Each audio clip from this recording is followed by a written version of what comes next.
Hi YouTube, this is Joe Calton with Calton Cutlery, and visit me on the web, caltoncutlery.com. So today, this morning, I had to box up one of these little 3-inch scagel style slip joint folders that I've been making. And I got to thinking about it, and I thought, you know what, I never did shoot a video on these things. And so summertime, busy around here with the garden and the chickens, and we started keeping bees this summer, and so there's a big old learning curve on those, and just general summertime busyness.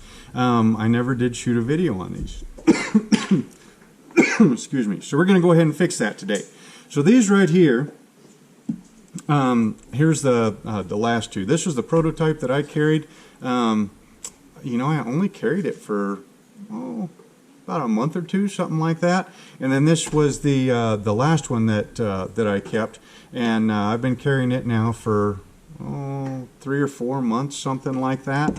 And it's this one right here. It's been not just this. Well, this particular knife has been a really good one, but the pattern is I'm telling you, it's dang near perfect for a simple pocket knife, as in a knife that's carried in the pocket. So like the front pocket of your jeans. Okay, so I wear my jeans kind of on the loose side, right? But that's it right there. Okay, so most of the time when you carry a knife in your pocket, you might put it in like this, but it's going to turn sideways every dang time, right? So when that knife goes to turn sideways, if it's too long, it kind of becomes a pain in the pocket, right? So as much as I like the Victorinox Tinkers, you throw that in your pocket, it'll turn sideways, and that right there is enough to where, it'll just kind of get in the way, right? Whereas, get you up here so you quit looking at my crotch. Whereas I reach in my pocket right now and I grab what I carry in that left pocket, right? And what we got in there is we got this little bitty 3-inch scagel pocket knife. We got a peppermint, of course, for those times where your breath is not so good. And then, we got a little pill bottle. You get older, you got to start taking pills. And then one of the little through night flashlights. And it just disappears with that little handful of stuff, right? Now, as far as handiness, I suppose I ought to give you some specs on it, right? So we have got it's just under 3 inches in overall length closed. The blade, including pocket lint here, is 2 and just a hair over 1/8 of an inch from the point to the front of the scales. We are looking at right at about a 1/2 inch in width. It's made out of 3/32 inch stock.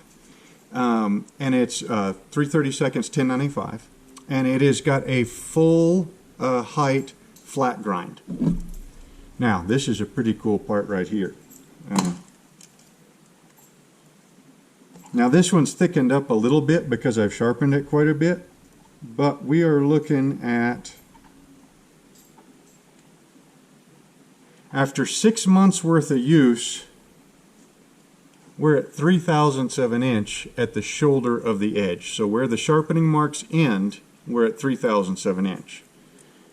Okay, now a 1/4 inch back. Now granted, this is 3/32 inch stock that's only a 1/2 inch wide. So a 1/4 inch back from the edge, we're looking at 54/1000ths. And then, like I said, we're at 3/32 of an inch, or 93/1000ths or so thick at the spine. This particular one right here, and one of the reasons I like it so much, is this is a linerless design. Okay, so there are no separate liners. There are just the scales. So it's pretty basically a 4-piece knife. You got the blade, you got the spring, you got one scale, and you got the other scale. This one right here, I did a little bit of kind of crazy jigging. So I left the front part clean, cut in a line, kind of like a bolster, and then did some jigging on the back. Did 2 different styles, see which one I liked quite a bit. And it, it works pretty good. It gives you a little bit of grip. I did quite a few different types. This one right here, I did some diagonal jigging across both faces. I matched them to where they look like a V. And that right there works pretty good too. And then once I did the jigging on this one, since the jigging rolls all the way around, once I did the jigging with the Dremel tool, then I came back with some like 325 grit sandpaper and knocked the tops of it off, especially on the corners, so that it wouldn't wear a hole in your pocket. So anyway, so these right here, like I said, well, that was the overall dimensions, 1095. These are full hardened, so no differential heat treat on these. The idea being is that you're not going to split a log with this, okay? I sure hope you're not going to use the point as a screwdriver. If you do, you're going to end up with a Tanto style tip. And there's not a very big blade, so you really shouldn't be doing a whole lot of prying with it, right? So there's really not any reason to have a differentially hardened blade, in this class of knife. This one's got 3/32 inch brass pins that have been peened. So now, the fun part. This little knife so far, in the last, like I said, 3 or 4 months, I took it to the hot springs in just south of Saratoga, Wyoming.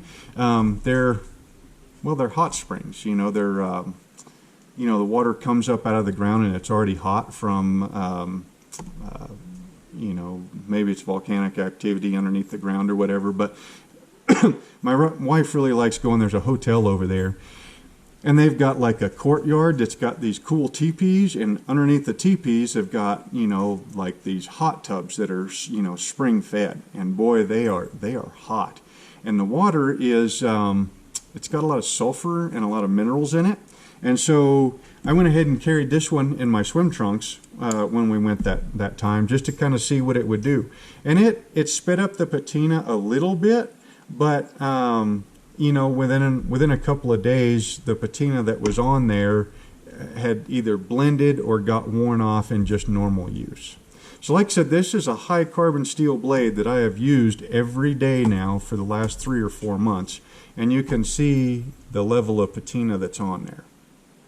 It's really not a whole lot.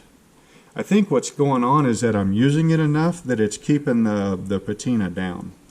But besides taking this swimming in the hot springs, there was a fox that was trying to get into the chicken coop. I went ahead and trapped him, and then when I went to skin him out, this is the knife I used to skin him out. It worked just fine. In the garden lately, this is the end of the summertime, so now it's picking season. That thin ground knife, boy, it just falls through stuff. So when you've got, like zucchinis that, one day you look at them and you're like, okay, well, that's about, picking size. Tomorrow I'll go ahead and pick it. Somehow those things go from that long to like that long in one day. And the stem on the thing will be that big around, and that thin bladed knife will just fall right through that. And it lets you really get up in there and make your cut without damaging the plant around the stem of that zucchini. Or the squash. The squash has been going crazy too. The other day, we've got what's called collared doves around here. They're also called ringneck doves. You can look them up on the internet. They're about halfway between the size of a pigeon and an actual, like a mourning dove. And so here in the U.S., as far as I know, or at least here in Wyoming, they're classed as an invasive species, which means that there are no limits, there's no license required, and there's no season for, taking them. And you guys know I feed the birds, pretty much year-round here. And those birds, my father-in-law, we keep talking about, one of these days we're going to try a couple of those, cook them up for lunch and try them. And so I think it was day before yesterday, I went ahead and I picked up 3 of them and dressed them out with that little knife right there, and it worked just slick as could be, you know, for like the wing tips and the feet. You know, you go ahead and, you know, snap them and then cut through. So you're not trying to cut through the bone, but even that thin edge at 3/1000 of an inch thick, it's still, I don't have like a pencil would be too much, but pretty much you just grab the leg and you put the blade on there, and then you use the blade as leverage, and then you snap the wing or the foot, whatever, and then once that bone or that joint is snapped, then you cut through, you know, whatever's left. And that edge at 3/1000 of an inch thick, you know, did that, and there wasn't any problem at all. When I hit the bone, of course, there would leave a little bright spot, but at 3/1000 of an inch thick, it was, you know, one swipe on either side with a diamond hone, and it was right back to shaving. I don't know how many bags of dog food I've opened up with this. Garden twine for tying up tomatoes, sharpening pencils. I mean, you name it. That little knife has been doing it, and been doing it well.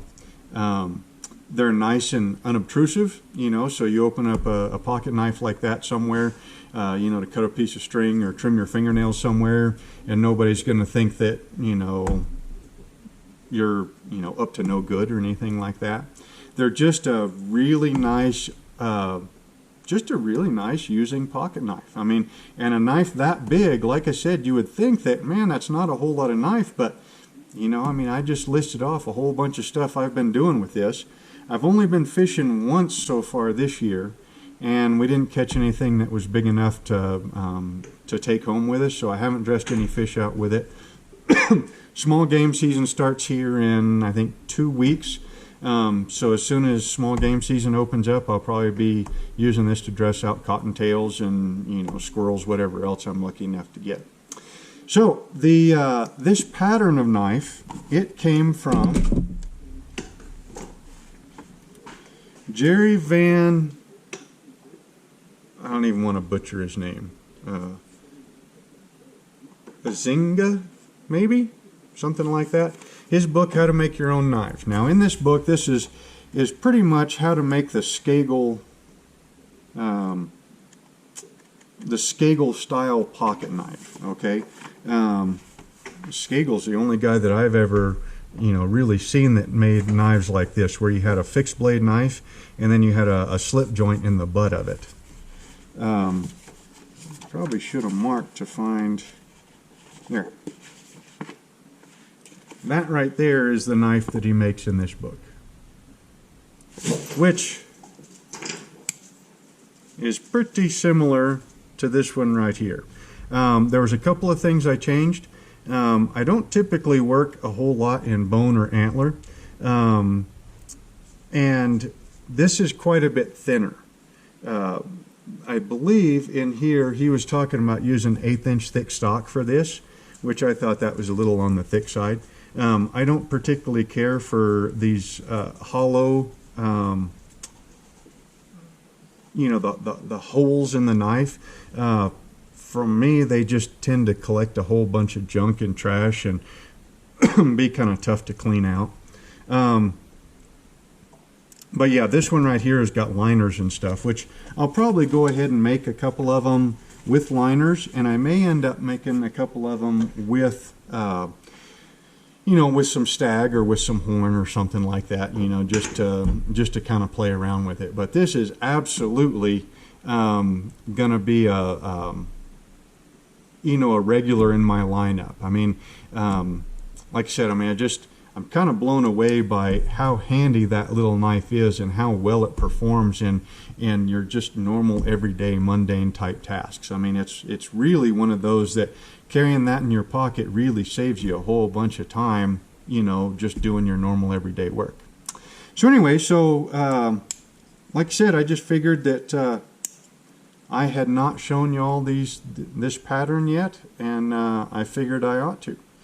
So like I said, here pretty soon, I think I've got like a half a dozen of these or so up on the website still, and they're in different, I think there's some in G10, some in different colors of micarta for the scales. They're all in 1095 because, well, that's one of my favorite steels. And, you know, any one of them would, I mean, they're the same pattern, and they're all ground pretty similar to this also. And like I said, as soon as I get done, I've got a couple of big batches of knives going here. We'll go on a quick tour right quick. So these are, this year I'm actually going to have hunting knives for sale at the beginning of hunting season. I think there's 4 of them up in here that I got glued up yesterday. And then these 2 right here, well, all of these, there's 2, 4, 7 more of them. I've got to strip them down, finish hand sanding them, put my mark, you know, on the blades, etch the blades, and then go ahead and clean them up and glue them up. And then these ones right here, I kind of did a pre-grind on the handles. So then I got to grind the handles, hand sand the handles, you know, make sheaths for them, all that kind of stuff. But we'll actually have some hunting knives for hunting season this year. And then I think there's gonna make a new handle for that one. There's some 52-100 chef's knives. I think that's a Damascus EDC, and plenty of my style of neckers, and 1095 and 52-100. So with a little bit of luck, I'll get all that done by the end of like next month, and then probably gonna dive right back into making some more of these little slip joints. I think I've got a couple of orders for the larger one. So instead of a 3-inch closed length, it's more like a 3.5 to a 4-inch closed length. So I'll go ahead and make a pattern for those and make some of those. And I'll probably go ahead and make, you know, make some of these in stag with liners. You know, just kind of play around with it a little bit. Because like I said, this is that is an awful dang lot of performance packed in such a tiny little package that just disappears in a pocket. So again, this is Joe Calton with Calton Cutlery. You can visit me on the web, caltoncutlery.com. Hope you all enjoyed the video, and we will see you next time.